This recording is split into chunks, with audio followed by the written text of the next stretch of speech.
দীঘার জগন্নাথ মন্দির দর্শন ও সাথে একটু বেড়ানোর উদ্দেশ্যে বেরিয়েছিলাম। যেদিন গিয়েছিলাম সেদিন সন্ধেবেলায় দীঘা পৌঁছই।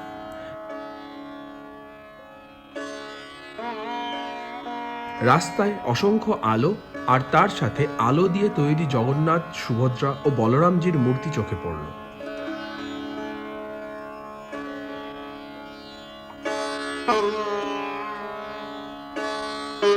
হোটেলে যাওয়ার পথেই রাতের আলোয় জগন্নাথ মন্দিরের প্রবেশপথ দেখতে পেলাম।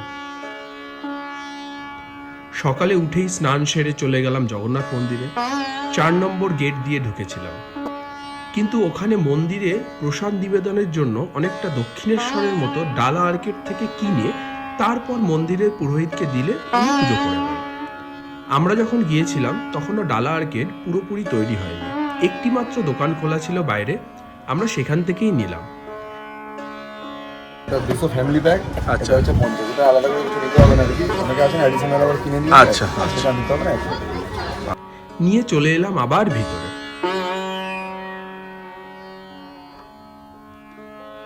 এইদিকে দেখতে পাচ্ছেন এই জায়গাটিতে যজ্ঞ হয়েছিল সম্ভবত উদ্বোধনের সময়।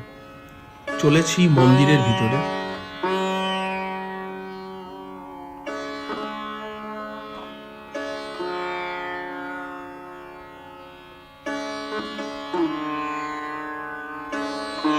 এটি প্রথম গেট, খুব সুন্দর করে সাজানো।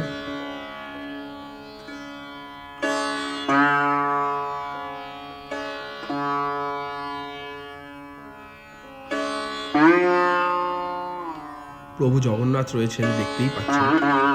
এরপর চলে এলাম দ্বিতীয় দ্বারে। এখানেও ভিতরের কারুকার্য অনেকটা আগেরটার মতো। এখানে শ্রী বিষ্ণু অনন্ত নাগের উপর শায়িত।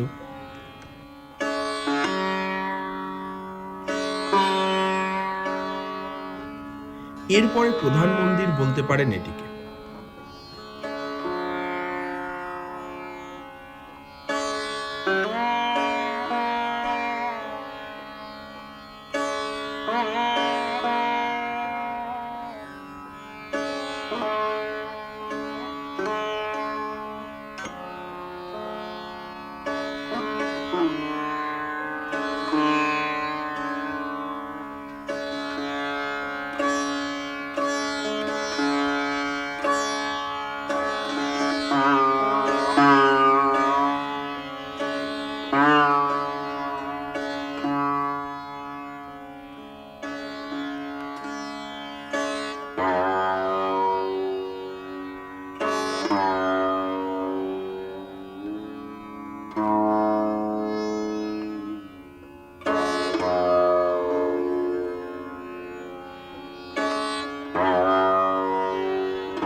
যার ভিতরে রয়েছেন প্রভু জগন্নাথ, সুভদ্রা ও বলরামজি।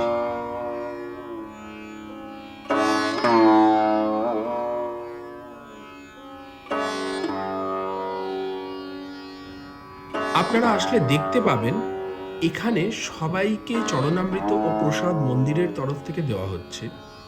যারা পুজো দেবেন তারা পুরোহিত মশাইকে তাদের পুজোর ডালা দিয়ে দেবেন, উনি পুজো করে আবার যার যার ডালা তাকে ফেরত দেবেন।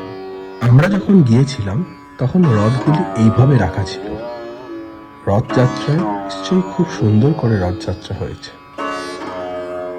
খুব ছোট্ট করে এই ভ্লগটি বানালাম। আপনারা আপনাদের মতামত অবশ্যই জানাবেন এবং আমি চেষ্টা করব আরও কিছু ব্লগ নিয়ে আসতে, যেগুলো ইনফরমেটিভ হবে। খুব ভালো লাগবে যদি আপনারা চ্যানেলটিকে সাবস্ক্রাইব করে দেন এবং ভিডিওটিকে লাইক করে দেন।